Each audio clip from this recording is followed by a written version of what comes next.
Hi, guys. Welcome to the Into the 99 podcast. Today, we are talking some of the precons, specifically the Kaldheim ones. I'm joined today with Benson, Ryan, and Lotus. And yeah, Zach and Brian are off right now. I believe we had some theories about where they are if anyone wants to go. Uh, our theories were a little far-fetched, but I'd like to think that they are messing with their precons right now, trying to upgrade them. I heard Zach was learning to moose hunt with Brian. Lotus, Brian did you was hear training anything from him. them? All I know is that Brian fell out of a tree. Brian, yeah, fell out of a tree, couldn't find him. Very cold. Lost in a I still snowdrift. think they could have done all this while upgrading their precons. Yeah, I think exactly. I'm still, rifle in one hand, elves in the other.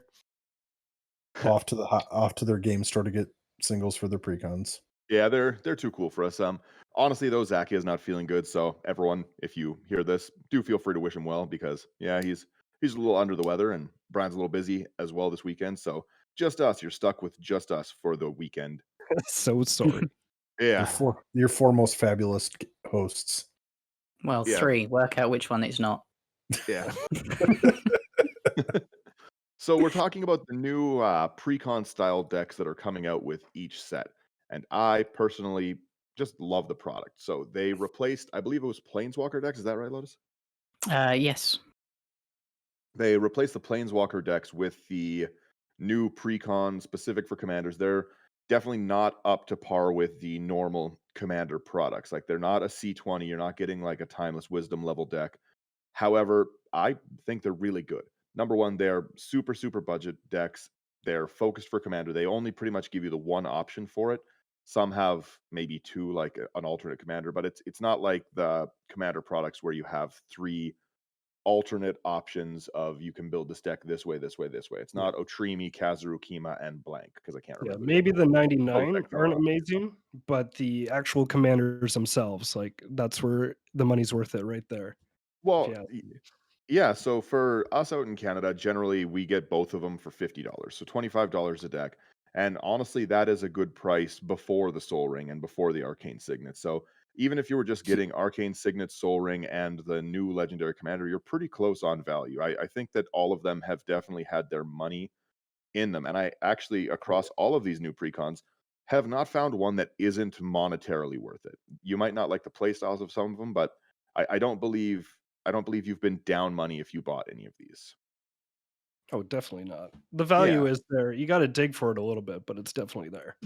Yeah, and like I said, I'm a big fan of both of them. So in Kaldheim, there was two specific ones that came out. There's Elven Empire and Phantom Premonition, and we're just gonna kind of touch on like the themes of both of them, the individual interesting cards that did show up in them because they have some commander specific cards to those decks, which I think is a pretty cool inclusion, but wish there was more of already. And then yeah, some of the things we upgraded, some of the ways we kind of went with it, and we'll go from there. So we will start it off with Elven Empire. Elven Empire is the Golgari Elf precon deck that came right after Commander Legends. There were so many Golgari Elf options in it, and people were already excited, and then they spoiled this. So the helm of this deck is Lathro Blade of Elves. It's 2 black-green for a legendary elf noble, 2/3 with menace. Just they are stacking stats on this one. Whenever Lathro Blade of Elves deals combat damage to a player, create that many 1/1 green elf warrior tokens. Then tap and tap 10 untapped elves you control. Each opponent loses 10 life, and you gain 10 life. So before we go any further, let's just unpack that monstrosity of a card. I saw this and I just was blown away by the fact they would print so much on it. Like you have elves are already one of the strongest tribals, if not the strongest tribe. They've got so many archetypes. Like elf ball is a term everyone knows a month into playing Magic. Definitely. Right? So seeing them expand the tribe out more into the Golgari side so that you don't just have Risk the Exiled, stuff like that. Or I think it's Nath is the discard one. Yep. Right. Yeah, right. There wasn't a lot of support for it, but it's really, really cool to see more of this. I guess with Nissa from Zendikar, we could have expected that they were gonna throw some more Golgari into the elf plane thing. But yeah, in general, this is just a very, very cool set. There's so many things you can do with this commander. I personally want to build it Voltron. I I just think that this is a silly commander. You have Menace on it is already nuts. You have token generation. Priest of Titania in a deck like this is just crazy. Like I think there's the token generation's its strongest part. oh yeah. Oh, definitely. Yeah. The road I wanted to take, I thought about Voltron, but I also used, with help of Commander Legends, the two that are going to helm my deck are Kamal, Harda, Krosa, and Miria. Oh, So so kind of like a you're gonna do it different. yeah, I'm going to do kind of like a Crater Hoof ish thing in the command zone, and then Miria is my card draw with Elves dying. Mhm. There's a lot of sacrifice outlets already in it, and of course I added more, so I think I'm just going to have a blast with that. These So, the thing that's very cool about these decks is like the commanders are unique enough that they aren't for like I think Wylith is kind of the only one that is one dimensional, but yeah, exactly. The token generation overrun mechanic is a really easy way to build a deck like this. I also think and I didn't go this route, but I think with her, and there's plenty of equipment that allow you to untap a creature to do something, and Mhm. using on her just to dome all your opponents for 10, untap, dome everybody again for 10. In Elves, if you don't have 10 creatures on the board on turn 3, you're probably doing something wrong. You do at least need to have something that can untap all of those other ones as well. Yeah. Your deck needs to run all elves and then one spirit that costs 3 colorless and 2 green that says untap all permanents you control at the beginning of each player's end. So everyone takes 10 every turn. see, Yeah. I built my deck different to all three of you as well. I went aristocrats Really? I just went because straight elf ball. I mean you've got Serpent Soul Jar in the deck, which is insane. You can sack a creature, exile it under it, replay it. They already gave you Elderfang Venom that when an elf you control dies, each opponent loses a life and you gain a life. But imagine you've got your commander, you've got the 10 elves, so you can tap to drain for 10. But what if you had Bolus's Citadel as well? So you tap the 10 to drain for 10, then sack them. Yeah. There you Yeah. go. See, and that's it. Like we're all doing our own thing, but this precon is a fantastic skeleton. Hmm. Like I probably wouldn't have thought to do Golgari elves, and then this precon came out. And then that gave me the inspiration. Like half the deck was there. Sure, I like replaced 33 cards from it, but the skeleton was there for me to kind of create my own thing from it. Um, and yeah, I think that it's a really, really just out of the box, all of these, I have to say, out of every one of these decks, I've been impressed with. There has not been a single one of the precons that I have just outright thought, okay, well, this sucks. Right? I think that they have all been playable out of the deck. They are a fantastic present for anyone who plays Commander or for if you just want to get a friend into the game. Picking one of these up, sleeving it up is gonna, with sleeves and the deck, cost you around 30 Canadian dollars. There's 30, 35 Canadian dollars. There's nothing wrong with having a deck like that on standby. And they're they're very focused, they're very solid decks. You can upgrade them. They have too much land for me. Obviously, it's over 30, but oh, 37 in the elf deck. We changed that. We yeah, definitely changed that. I the know that in Wyleth had 40 lands in the main deck. the AC one, Wow. the AC Simic one, I think had like 49. They really just they're like, listen, they're gonna play lands. We know what we're doing here. They were selling me basic lands and a serpent in that deck. No, I'll tell you, the only thing that kind of did trigger me there is I think they had Elvish Mystic, and then they had the 37 lands, but they left out Land of War Elves, Findhorn Elves, Elves of Deep uh, Shadow. Did they not Elves put of any Deep of Shadow. the basic elf pips in here? No, They didn't have No. Arbor Elf. Like I had to put all that in there. They just had Elvish Mystic. that was the Really? one.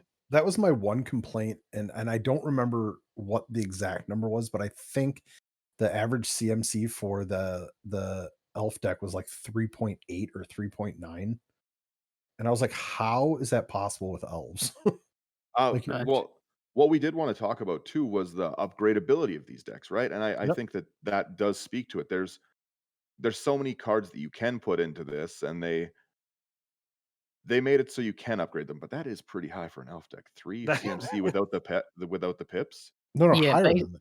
3.6 average CMC, and the curve literally shoots up at 3 CMC. It has hardly any at the 1 and 2 drop. Yeah. Hmm. That was what I added the most of when I upgraded mine.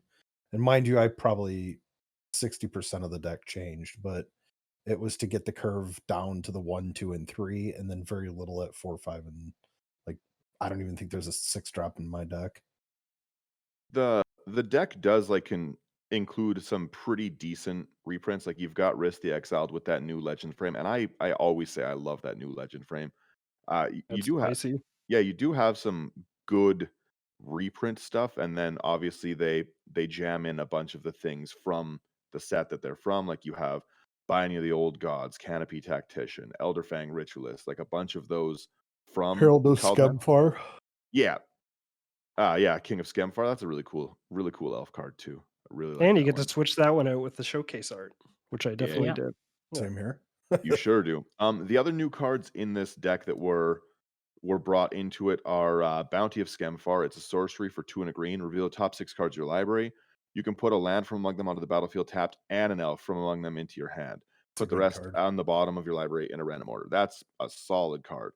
Like even if it just dug for one or the other, but the fact that you get your land into play tapped, and it doesn't have to be basic, so you can hit any of your good lands if you've heavily upgraded it and you have Gaia's Cradle or something crazy in your $25 precon deck because you don't have any moderation, then you could pretty easily grab that card, throw it out, and then you've also dug for Priest of Titania, you've dug for Azuri Renegade Leader. There's a lot you can do with a card like this. Crown of Skemfar is the one that I've actually seen hit the hardest. It's 2 green for an enchantment aura. It gets 1/1 for each elf you control and reach. And for 3, you can return it from your graveyard to your hand. It is a insane enchantment, especially in a deck like this. Like Yep. I And I played it with the deck recently, and that artifact, God, I can't think of the name. The Serpent artifact Soul Jar. that every time an elf died, I could just went into exile, and then I could tap 2 colorless and pay 2 life, and then sorry, I didn't even think I had to pay colorless. I just tapped it, paid 2 life, and then I could cast the creature again. Yep. That name's escaping me though. I apologize. Serpent Soul Jar, that's another one. Yeah, it's an artifact for 2 and a black. Whenever an elf you control dies, exile it. Tap, pay 2 life until end of turn. You may cast a creature spell from among the cards exiled with Serpent Soul Jar. But Yes. the And that ability was to keeping Imperious Perfect back on the game every turn, well, which and was really handy. honestly, everyone knows that the weakness to elf decks is killing the elves.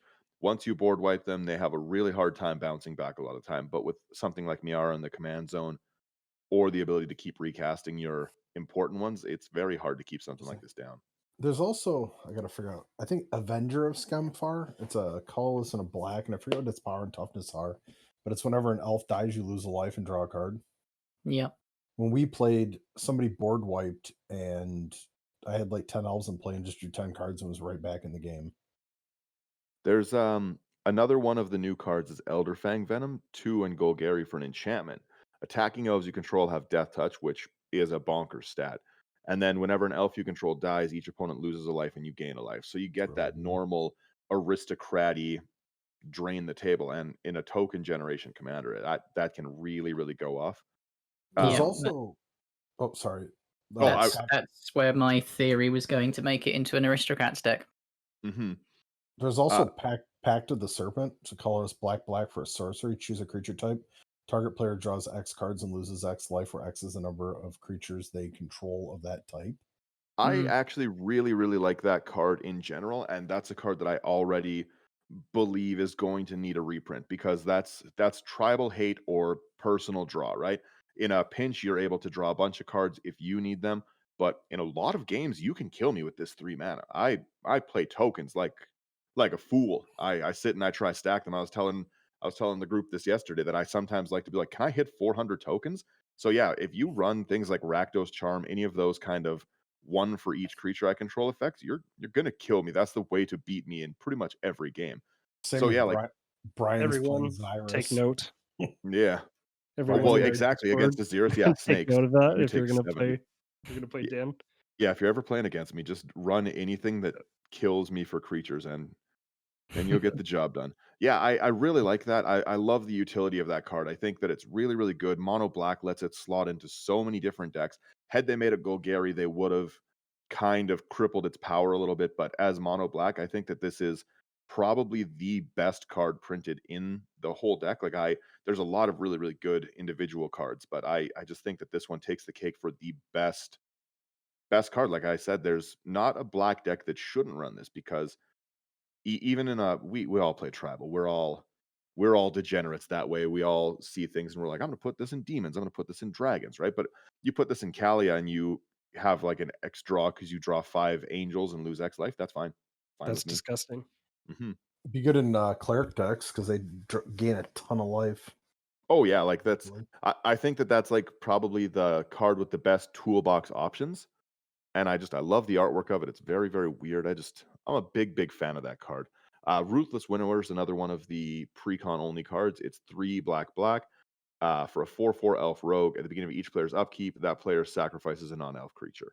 So good old anti-hatred again into the uh, aristocrats theme. I was struggling to think of that word.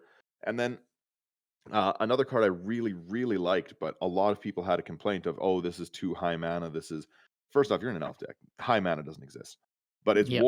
Wolverine Riders. It's a 4/4 elf warrior for 6 mana, 4 and green green. Beginning of each upkeep, create a 1/1 green elf warrior, and whenever another elf enters under your control, you gain life equal to its toughness. That's such a good card. Such a good card for token generation. Uh Tendershoot Dryad. It's Tendershoot Dryad on steroids, except for no City's Blessing, but it's elves. Yep. And the elves would have the city's blessing on turn 2. Yeah, that's true. I I think that they definitely did a good job with it. I love cards that generate tokens. Again, I'm repeating myself, but I love like your Tendershoot Dryads, your Verdant Force, like those kind of normal, just every X you make a token. I love them. I love Kraven Regna for that reason. As long as I gain life, I get tokens. Just like making tokens. Should buy tokens. I need infinity tokens. Is Sponsor that us. gonna be our new Patreon tier? Donate Sponsor us. $2 to Dan's token addiction. Producer Brian, create an ad for it. There's already the $1.50 by Daniel Basic Lands. If you wanna pledge to that. I do always Uh, need more basic lands. I going personally into the token generation and like how the deck already is, like if you have the budget, I'd say you buy one that you can upgrade and then you buy another one just to have as is. Because I think yeah. both like messing with this deck and like having the experience of it out of the box, like I think that's just two wonderful things to have. Like especially playing it with the other precons, like they keep coming out with these new commander decks instead of challenger decks, which with commander being the most popular format is a brilliant idea. So Yeah, if they these they decks know there's keep people coming, like us that are just gonna buy every time. oh yeah, Yep. right, like they might even buy like numerous. Yeah, there you Um, go. yeah. We'll explain why I have numerous probably a little bit later. I don't know if it's going to be in this episode or on stream, but yeah. Yeah, no, if you can buy two, I think that's probably the route to go because, there's a lot of decks that I build on Architect and I don't follow through with. Yeah, you Um, just like to theory craft a bunch. Theorycraft a bunch. And then, like, with this product being good out of the box and me being able to still like Theorycraft, like, I think that's just like a double whammy right there. I What? can't speak to its upgradability because I personally haven't upgraded it yet, so I don't know what I would be individually taking out of this one and putting back in. Like I Yeah, have I need not to fully buy un another one. I need to take my own advice there because I played it immediately after upgrading it. I didn't play it out of the box, but with out of the looking box at that seems fun. list, yeah, with Yeah. looking at the list, I need to play it out of the box too. Like I said, if you have the funds to do it, it is almost worth just buying each of these decks, sleeving them up, and just having that base level deck. And again, these aren't very weak decks. They will perform pretty well. They can sit at most tables. You might not win your game, but you'll still have fun. We'll But talk just later when we touch on Rainer, but like I find these decks you pay $25, then maybe dump if you not including the mana base, but if you maybe dump 25 to $50 into these decks, you can get yourself to probably a solid 4 or 5 at on oh any yeah, scale. like I said, you'll have fun playing any of these. Like they've definitely come out with a bunch. There's kind of each play style. There isn't really a control one yet. I think Ranner's the closest to control, and it is pretty control-y. I love that deck. That's the one Me I'm too. excited to talk about. But the fact that this like comes with an Archdruid, it comes with Mystic, like, yeah, they could have put better stuff in it, but I think that they've got to also balance the power of the deck, right? Like I understand why they don't want to give us a $25 2 CMC average elf roll the table deck. No, but like even just upgrading, like if you bought like a Llanowar elf, the Elvish Mystic, Elves of the Deep Shit, you bought all your little mana dorks, the one drops. Then maybe you bought like a Priest of Titania. You're off to the races Yep. with this deck. Yeah. Mhm. I think that there's just a bunch of I can't say enough good things about these ones. The next one of the precon decks is I wasn't excited about it at all. I saw that elf spoiled and I was like, all right, this elf is super cool. This is busted. Then I saw this one and I was like, foretell. I was like, meh, whatever it is, it's okay. Then I played it because we were just doing precon night the other night. My brothers had one was playing Anawan and one played the Elves, so I played this one.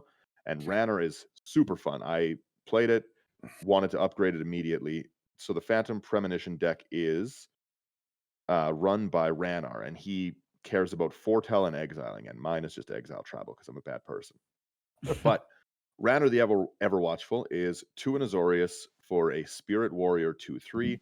Flying Vigilance. The first card you foretell each turn costs 0 to foretell. Whenever you exile one or more cards from your hand and or permanents from the battlefield, create a 1/1 white spirit creature with flying. And I'm a little worried with this one. I thought it was just going to be like a less powerful Brago deck. Yeah, that's what I thought too, like just a meme deck. Yeah. But that foretell ability Yeah, kind of changed the game there. Now there's not a whole lot of foretell cards in it, but it's enough to make it a pretty enjoyable experience even out of the box. that's what I was going to say. I do really hope that they can expand on that mechanic of foretell, and maybe with the Strixhaven set coming out, they can say that like, oh yeah, like it's Sage cards, they're foretelling as well, so there's more. I would really like to see more of that mechanic because it's a savings plan. You don't have the mana for it now, but you can at least get it out, get it over there, and ready to play later. And I just love to sit like face down cards and yell, "You've activated my trap card." I'm a simple man. I get it. Activated my trap card Yeah. No, So the whole point of this deck, into the Exodus yeah, podcast. That's what we're turning into the had this Exodus. been nice, had this been a foretell only commander, I think it would have been a really big bust. The fact that they also stapled the exile mechanic onto it, exile's never going to go away in Magic. That is, it's built into the game. It's definitely not going to stop, and there's already so much support for it. So Rannar is still playable even if you don't go the foretell route. But the foretell route is really, really strong. You get so much out of being able to foretell something for free. I really like it. And if you're blue has a lot of draw and discard, like kind of wheeling effects. So it is really nice to be able to just get your whole hand out with foretell. You're not at a disadvantage, and then windfall away, get a whole new hand. I really, really can't say how fun foretell is. I underestimated that mechanic significantly. it's fantastic. Oh, it's so I fun. saw the deck and saw the elf deck and thought they've made a 10 and they've made a 5, and this deck's going to be trash. That's what I Um, thought too. I was like, look at this elf, and then I was like, and then they're like, it was Look like, check this elf out, and Azorius guy. yeah. And then I ate my words when I played against it, and wow, is it good.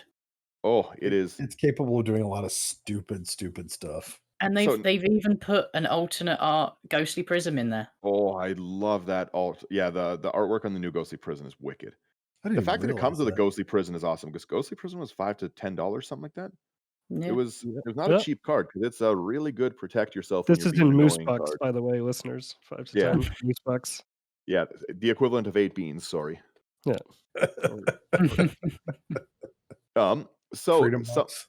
yeah, some of the things that I really like about him is that you can protect yourself when you're doing annoying stuff, right? When you're return to dusting someone, you're at least getting some creatures because you never cast return to dust and then don't get attacked by that person. The destroying an enchantment and exiling an enchantment are very, very different games. So I really like I like token generation. I'm a simple man. And his ability to get it every time something's exiled is awesome. But what I like is that it doesn't matter if uh if you exile it. So it's from your hand or graveyard. Sorry. From your hand or the field, not graveyard. That would be too wicked. Anything you exile. It doesn't matter if it's your own thing. It doesn't matter if it's other people's things. So like your normal flicker effects that you would run kind of just like creature generate you even more.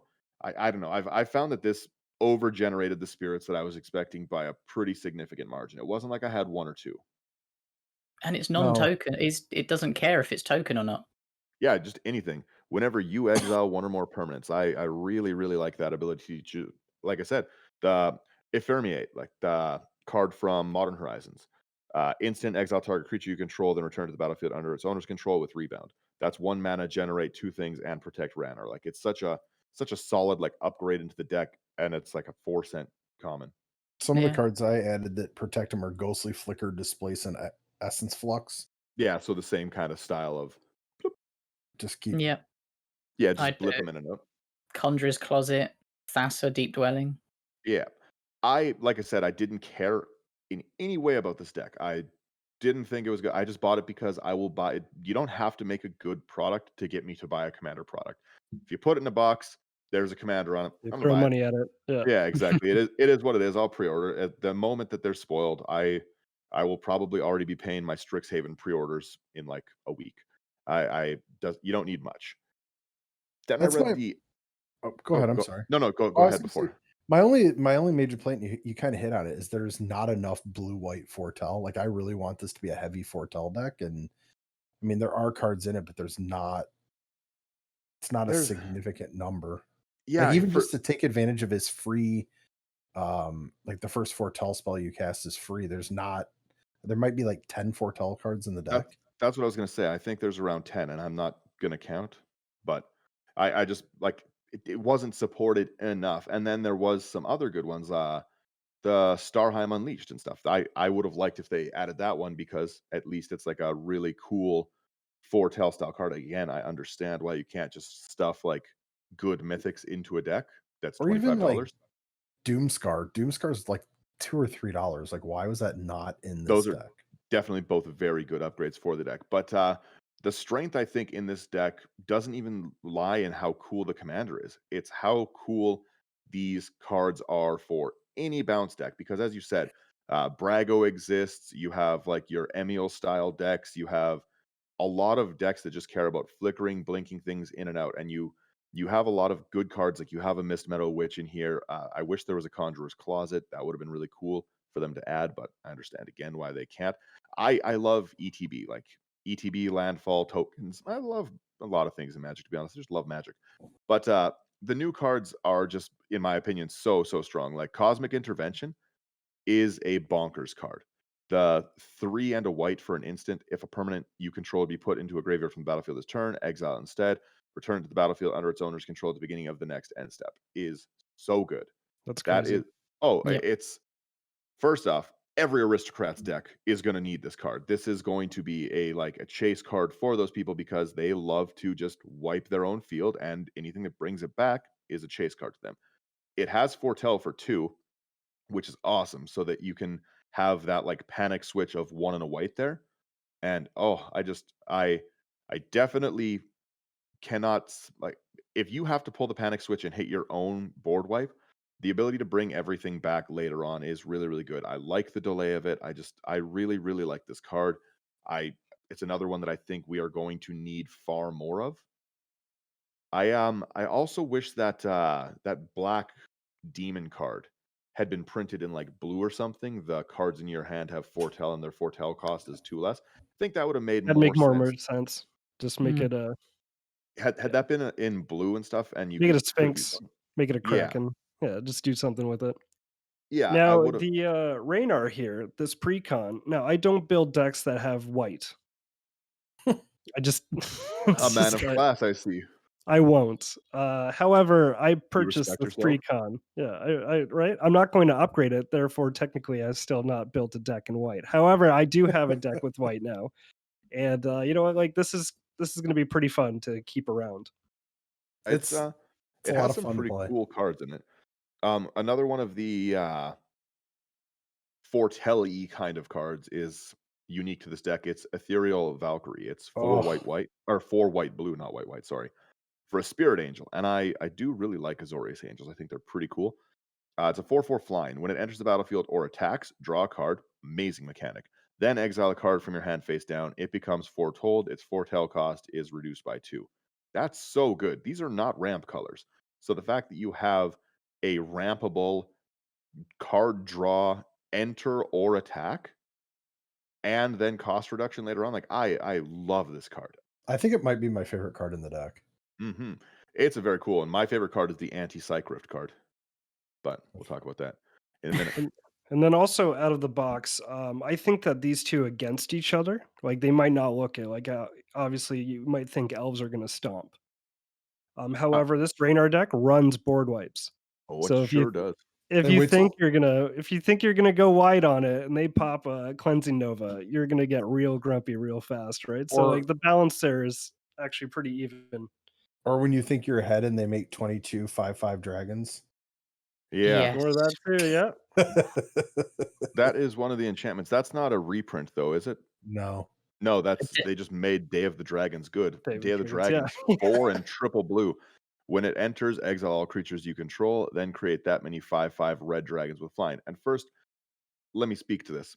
The way that things work is you've still exiled with them with Ranner out, so you will also make that many spirits as well. It Which is is just Oh, I know. it is Yeah, you do. Day of the Dragons really, really goes off. I've only cast it once, and I've put some work into this deck. I've already played about 8 or 9 games with this one, and I love it. And I did hit that Day of the Fun. Dragons, and oh man, is it bad! It I is took it bad out of the news deck. bears for everyone. I took it out of the deck, but it was so much fun when I cast it. Oh, I'm still upset about you taking it out. when Day of the Dragons leaves the battlefield, sack all dragons you control, then return the exiled cards to the battlefield under your control. That is a really, really good like end the game out, especially you sadly can't get haste on them. In blue, that's a little tricky to get. There's no red splash, but the fact that you can get those out, having a lot of 5/5 dragons is bad news bears for the whole table. I and can't then remember the maybe with name. that, Wizards, if you're listening, I don't think 10 flip tokens are gonna be enough if Oh you're yeah, making decks I like looked these. at that the first time I played this. I was like, this is not enough spirit tokens for this deck. What are we talking about? Yeah. You have Hero of Bredegard as another one, and I thought this was a really cool card. It's 2 and a white. I really honestly wish it had been a soldier because I love soldiers. 2 and a white for a human warrior 1/1. Whenever you exile one or more cards from your hand and or permanents from the battlefield, you put that many 1/1 counters on Hero of Bredegard. Awesome. As long as it has 5 or more counters on it, it has flying and is an angel in addition to its other types. Wicked. Can't go better than that, or can it? As long as it has 10 or more counters on it, it's also indestructible and a god. So it's an indestructible flying god angel. Ew. Yep, I had to face that too. Ew. That one that one can get pretty out of control pretty quickly. Yeah, it was a Uh, 1919. you have Sage of the Beyond, and I really like this card in theory. And I think it is not good enough for its mana cost. So, No. Spirit Giant 5/5 for 7 raw mana, 5 and 2 blue. Spells you cast from anywhere other than your hand are 2 less. That could have been such a good mechanic to have like shoved onto a 4 or 5 CMC card. They gave it foretell, but its foretell is still 5, and I just there's not enough from elsewhere cost reduction in this deck. Like you don't have enough foretell to make this worth being. Like I said, you only have about 10 foretell cards. This is one of the foretell cards. So I think that this might have a better place in a like Muldrotha style deck where you're reanimating and you can play things for free better that way. But this was one of the ones that I removed, even though I like its ability. I like that it's on theme. I just personally didn't think that I thought they made this too weak. Now, forgive me, I can't remember. Is there more foretell cards in blue and white than they put in the deck? Yes. Not by For many though. Yeah, there's No. not a ton more, but like there is That that's a little bit of a missed opportunity, depending on dollar price. Is this one that's not in the set like $8 or something like that? All I was able there a to reason? add that I found was worth adding was Doomscar, All Runs Epiphany, and Starheim Unleashed. All Around Epiphany is a great card to add to it. Yeah, the extra turn one. Yep. I really do. Like I said, I like that one. The Like Doomscar is an absolute must into the deck, though. Like if you do any upgrade, add a Doomscar. This is not on the list. I don't think that this is a reprint, is it? Am I crazy? Which card? Sorry, I just have to type and see. If this card exists in Magic before, it's from Commander 2015. I did not even know that. I'm going to go buy all of those today. Sorry. So I thought that was from You this don't one. have to apologize. I'm still thinking about trap cards since you Yeah. brought that up. Spectral Deluge is one of the other Precon only cards. It's 4 blue. Return each creature your opponents control toughness X or less to its owner's hand, where X is the number of islands you control. And it has Foretell. I think that that's a really cool Foretell one. I like that it only hits opponents and that it's not Psych Rift. So I think Tales of the Ancestors, 3 colors and a blue, sorcery. Each player with fewer cards in their hand than the player with the most draws cards equal to the difference, and it's Foretell, colors, and a blue. I've yet to be able to cast this and gain value out of it.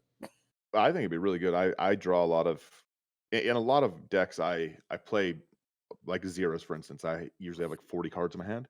So being able to play this, you can really gang up on someone. But even if you're down to 0 cards in hand because you foretold this and you get a drop to 7, definitely very worthwhile for 2 mana. Yeah, I wouldn't cut it. I just have never been able, like every game that I've played it, I would, most of the time they would be drawing and I wouldn't. Yeah. Stoic Farmer is the last one of the just raw cards that they put into the deck. It's just like a worse whatever core cartographer.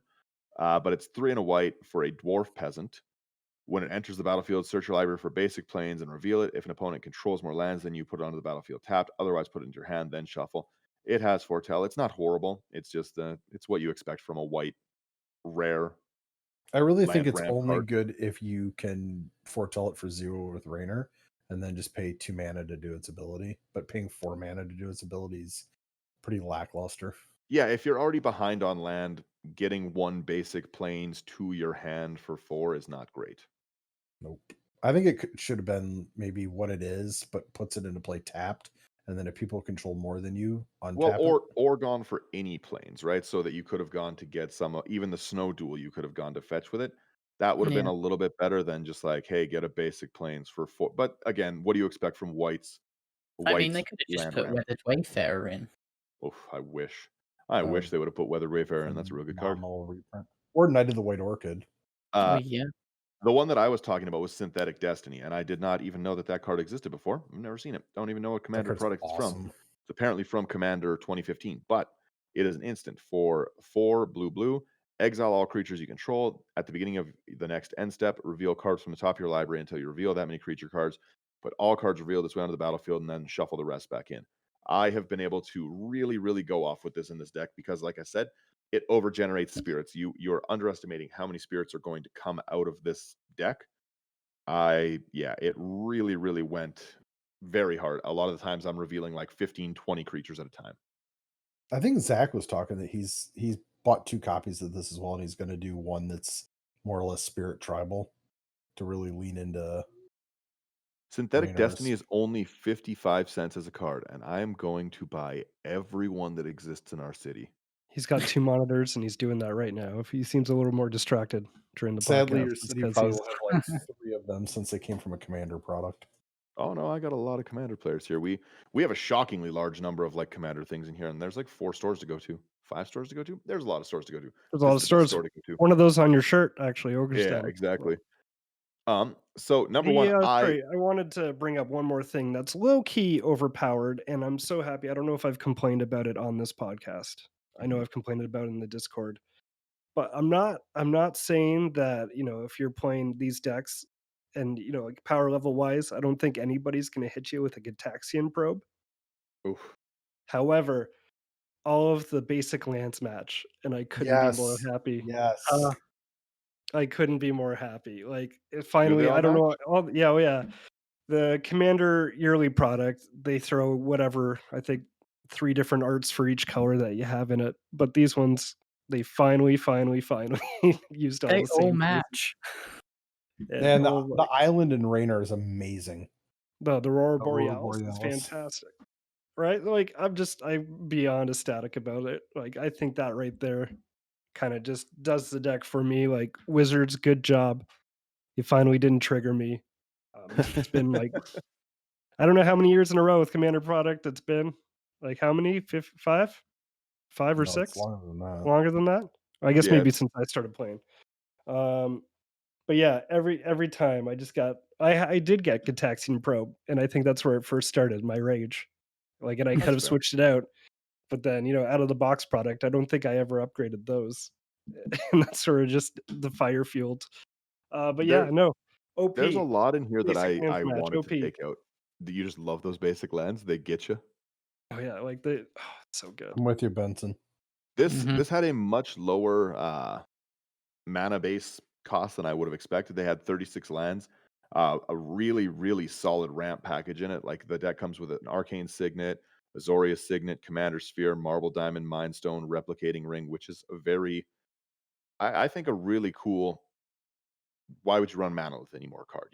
Replicating Ring, it just has a lot of really, really cool built-in potential, right?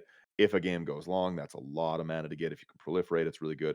But yeah, it also had like Sky Diamond, Soul Ring. Like there was a lot of very solid ramp in this. Like I have never, Well, in all the games I've played with it, I haven't been behind on land at all. they added the signet over a locket. They're actually putting decent cards in. Yeah. I really would have loved to see the talisman, but I'm not going to complain. Yeah. Like I was a little iffy about the diamond over a talisman in the Yeah. deck there, but they can't all be bangers. Now They going even with put it that, in actually, the Mind fact Stone. that it had 37 lands for the elf deck, I'd like Eh, to think that maybe they just couldn't think of any more elves to put into it. And they're like, oh, let's just fill like three, yeah. just put 4 more lands into it, whatever. I do hate that it came with just a bunch of cards that I personally don't like, and I understand obviously it would, but like I don't like Meteor Golem. I don't think it's good enough. Like, yeah, it's a good ETB card, but it's 7 mana.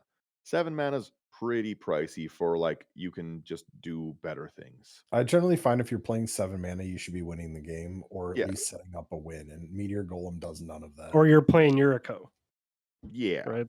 Save Meteor Yeah. Golem for Yuriko. Switch that card out.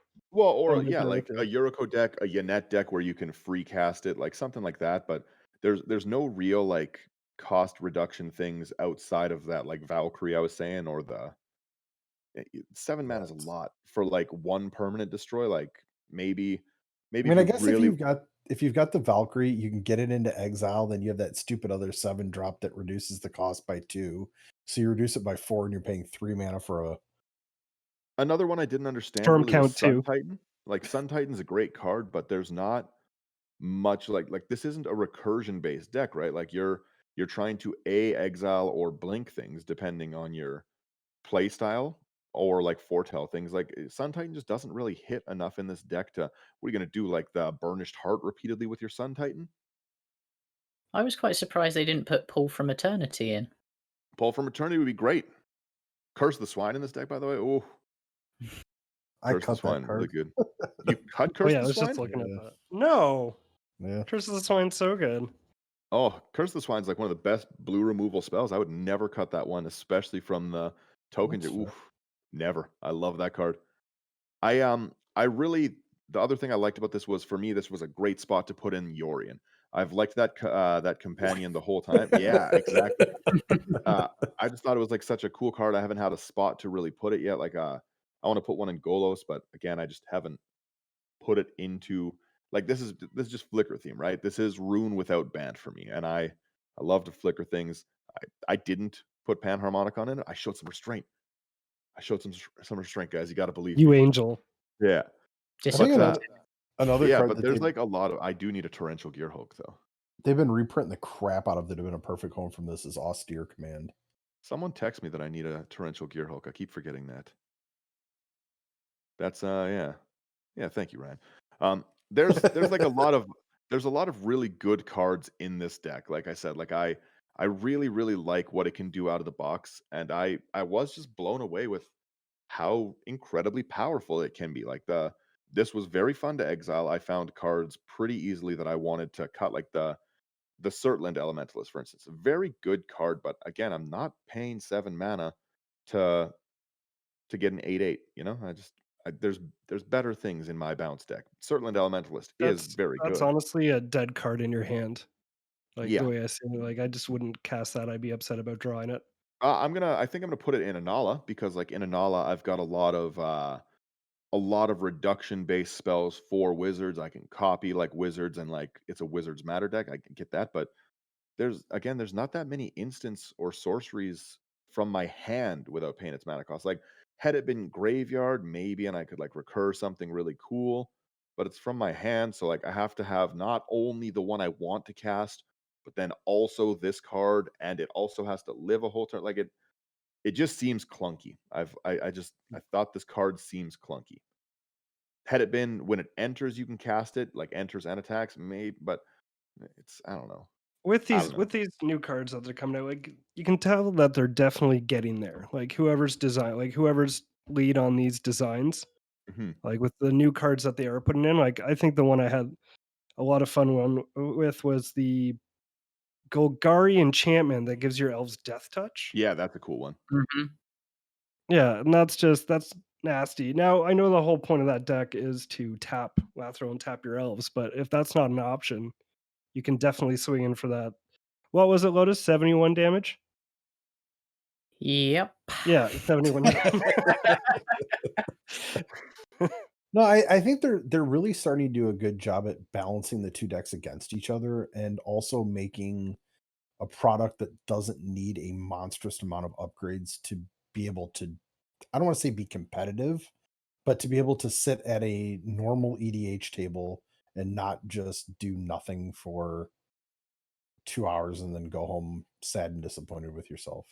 I honestly Well, put probably $30 of cards into the Phantom Premonition Precon. Like it wasn't a crazy upgrade budget by any means. Like I said, like it was things like Conjurer's Closet. It was nothing wildly pricey. Like exactly like you said, you can upgrade the land base significantly for sure. Yeah, And you that's can what I definitely find Conjurer's Closet, like probably in any LGS that you go into since that double masters reprint. Like these Yeah. cards are like they're not even like too hard to find, I don't think. One click online, sure, but like I'm pretty sure stock wise, Yeah. the cards that you need are going to be very attainable. I really liked that it came with a Stormherd reprint, but again, I don't believe Stormherd is playable in a deck like this. Like 10 mana, it doesn't do exile things. Like it makes tokens, but you already have so many better pathways to creating tokens. Obviously not 40 tokens like your life total like Stormherd will do, but like again, maybe you could have Surtland Elementalist out and Stormherd on his attack. I don't know. I found it was a dead card as well. Stormherd is really good in decks that like gain you a lot of life, like a Karlov kind of deck where you've got your life, your mana, something like an Azor's Gateway to give you life based on or mana based on your life total. That I just 10 mana is a lot. With Listeners 10 and mana, viewers, if Stormherd is your pet card, please keep listening, keep watching. yeah, like I love Stormherd. Don't get me wrong. It's just like I said, it's not good enough in this deck for 10 mana for a 10 mana slot like that. 10 mana really drags it up. Like you're a A 10 mana land off slot is actually Warmog. kind of like silly to, you know, like you really have to be invested in getting up to that 10 mana in order to justify that. And if you're putting diamonds that come in tapped, you're not ramping up fast enough to get that anytime soon. And the other thing too is like if this isn't your opening hand, that's a rough opening hand. Oh, that's well, a mulligan. Yeah, you draw 2 lands, Surtland Elementalist, Storm Herald, and then like the Sphinx. Your opening CMC is 28. yeah. It's like I said, there's definitely some things that are upgradable. I really liked it. I liked that it came with Angel of Serenity. I love that card. It's very fun to make people mad. card's Angel hysterical. Yeah, Angel of Serenity is a very, very frustrating card to get hit with. Like I said, I've found all of these have been a good product. I usually have like some complaints in one form or another, but they, like we said, they balance them, right? Like they obviously they can make these decks significantly more powerful, but that's not the point of them. These are supposed to be like when we're looking at these and judging these decks, these are $25 intro decks. These are like what a player should come in and be like, I'm interested in trying Commander. Let me try this out. And this is a good product for that. This is a very, very solid like I can't say anything. I don't regret any of the buys of these precons. I will continue to buy them because of how good they've been. And yeah, like they're focused, they're really easy to get into a game, and they're gonna be one of the best things to show your friends how to play Magic. Oh Hey, yeah. it's gonna cost you $25. Come buy this deck, and we'll teach you how to play it. Yep. Yeah, I sorry, I was adding something up when we were talking about the upgrades. I spent $26 to upgrade outside of the mana base, Yeah. to upgrade the Rainer deck, and I've played it twice, and the deck's a blast. It hangs. Like, I Hey, mean, that's how I felt. I felt I just had a lot of fun playing it. That's but if the you spend $50 and you can have fun and you can compete, and like that's a steal. I would spend $50 every single time a set comes out to have a deck that I can play with. I yeah, mean, yeah, I've not upgraded my deck at all, and I've been playing against people that play Corvold. I've been playing against the Dragon, and I've not won, but the deck held its own, and I had fun. well, flying blockers is super fun. Even the inclusion of Arcane Artisan, that's a card you don't see very often, but it's a really, really fun card to play. It's 2 and a blue, it's a human wizard 0/3, and it has a mana sync ability of 2 blue tap, target player draws a card, which is great. Then exiles from their hand, creature card from their hand. If a creature card's exiled this way, that player creates a token that's a copy of it. So when I'm sitting here and I'm bashing on like Meteor Golem or like any of these high cost things, there are ways to get them out and stuff, right? You can sheet them out in blue, and Arcane Artisan is really, really fun to play, especially hit those a draw engine that also is gonna let you do that. You're also exiling, so your work it's just so thematic to it. I just like I said, Now, I've had just a lot of fun playing this deck. tying it into like when we first see commanders, and how we brew it, and like how we all kind of went around the table. You got to think about the design team. That's the first time they've seen that commander as well. Yep. So, like these products right there are them brewing the deck. Now, of course, they've added these new cards in, like the like this is nuts with each kind of preset that comes, like precon that comes out. But yeah, they're doing the exact same thing. They're brewing the deck. However, like Yeah, theirs they're is trying to in not retail break it form. Yeah. because I Well, I don't know about everyone else here, but, like, I wouldn't be able to balance cards very well. I would just be like, "Yeah, this is a white cultivate." well, I'm Yeah. sure Yeah. too Yeah. that there's a level. I mean, there's design templating, and they go through a lot of iterations, but I'm sure even building the decks, they're given a lack of a better word, they're given a budget where they want to keep the deck, or a power level. We like to throw that term around a lot, but where they want to keep these decks to keep I them intro honestly friendly and to fit within the $25 price tag. but I don't I even think think they were Lathro be can hang out with Mardu humans, like the yeah. Ruthless Regiment that came out. Like out of the box, I know I think there's like a $25 moose buck difference, but Well, I I think think those these are decks a can little hang. different. I think the full price precons are a bit different No, in but the but what he's saying is that, like, these can play against those ones, like, they're obviously not yeah. gonna be as, like, powerful as, like, an upgraded Zexara and stuff, but, like, I would take any of these against an Otrimi deck, like, out of the box. Well, Oh I yeah. think these absolutely can. Like, I really like the inclusion of this product into their cycle. Like, I think it's fantastic that we get two $25 decks every time a set comes out. I mean, we obviously love the bigger $60 decks, but I think they're fantastic. And I have a lot of issues with restraint when it comes to building decks. And I've been trying to pick up the precons and limit myself to a degree so that I do have more casual decks, if you want to call them that, or decks that play at a lower power level. Yeah, like, I just have found that these were all fun decks. I've enjoyed every one of them, but as far as the budget part of it goes, like, they look at the Anawan deck, like, that had Una, that had Sig, the Cutthroat in it. It has, again, Mhm. Soul Ring, Arcane Signet, like, there's really good cards in these decks. Like they're pretty solid reprints. Like I don't remember the exact cost of it, but I think the Lathro one was like to buy each card as a single would be over $100, and I think this one was 108, like Yeah. US dollars. Like they're you're definitely getting a lot of value, a lot of bang for your buck. And with the target audience, like of these, like how you were talking about, like you're gonna buy every single commander product there, Daniel. Yep. The thing that I really like about these two is we see elves, and I think all reliable. Like Hmm. gun on the wall, all reliable, Yeah, Old right? Faithful, it's loaded. Yeah. And then we see these Raynar decks, and we go, "Ooh," right? What is Like, this? what is this? Meanwhile, a new player is going to see that elf deck, like, and Ooh. that's probably if I yeah, they go, "Ooh," right? Yeah. So Well, that right I there, mean, it's for everybody. the thing that's fun with elves is like your top tier players, like playing elves. Your guys in the middle of the pack like playing elves. Your super casual beginner Timmies, they love playing elves. Like If you're an everybody, 8-year-old girl in the competitive community, I can't remember her name, but that's her deck. That's her Yeah. modern deck, Elves. she loves playing elves. I actually just watched a video about her. But yeah, God, I it's can't remember her name. That's going to bug me. I'll have to figure it out. but who doesn't like playing elf? And really, who don't like people like tribal decks? I Yeah, I mean, was when going to say tribal's fun. I was going to say, who doesn't like playing any tribe? and when you're thinking Anawan, tribal rogues, Raynar, tribal spirits, Lathriel, tribal elves. All I'm hearing right now is that they need to do sliver precons, and I agree entirely with you on that. I 100% think that they should do that. $25 sliver decks. Let's do it. Nope. I can finally use my secret lair slither. Oh, it's so good. It's such a good sliver. But Slivers are so fun. Slivers are a great tribe. I'm the same. I like playing like any tribe. Like I like playing mechanic tribes. I like playing like actual tribes. I like playing like stupid themed tribes. Like I like to build tribal things. I love tribal discard. I love tribal bounce. tribal clones Slivers. is fun. You should try that. Slivers, can't say enough about slivers. I don't know. My brother's always been the clone guy, and then now we've got Zach. Zach's the clone guy. Hey, my Sakashima Tavesh deck.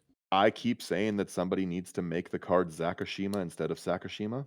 I get it. He We could loves do it that as card. a birthday present for him and have somebody alter his face onto Sakashima. That would be really fun. I should get Well, Brian to make up that that thumbnail. and then we can test to see if he actually listens to these podcasts because we're talking about it right now. Heck, we could do set a picture of Zach the Atomic Ashes and just have him put it on Sakashima. Cost us $5 and ship it to Zach. If Zach mentions this portion of the podcast to us, I will pay for that altar to get done for him. All right, Zach, it's on you, buddy, to listen to this. Yeah. I'm gonna send a text to him right now. Zach, make sure you listen to the next. No. No. I'm He's got to not. find it alone. Yeah. I'm not. Maybe someone will tell him. Don't tell him. Don't tell Zach. Don't do it. Yeah, hashtag don't tell Zach. Definitely, I want to know how everyone else would upgrade these decks. Like, what do you think of these precon decks? Do you like them? I personally, like I've said, I think they're a boon to stores because you have a lot of players like me who are going to buy them every time they come out. They're going to come and clear out a bunch of old weird singles that you're not seeing. They get people in buying sleeves. I love these decks. I think that they're a great product, but maybe you disagree. Maybe there's something that you don't like about them. Maybe you are product fatigued and you hate these new constant fear of missing out products, almost like well, I've got to get this now, I've got to get this and it's only available here. Like, how do you guys feel about these things? Let me know, because I love to know. One good thing I have noticed though is unlike the yearly commander decks that we get, it seems these stay in stock a lot better than those. Like I go into every store and they always have these. Well, they make a lot more sense to buy financially as well for the store from distributors. I'm sure the cost on them is not exorbitant. Hmm. Yeah.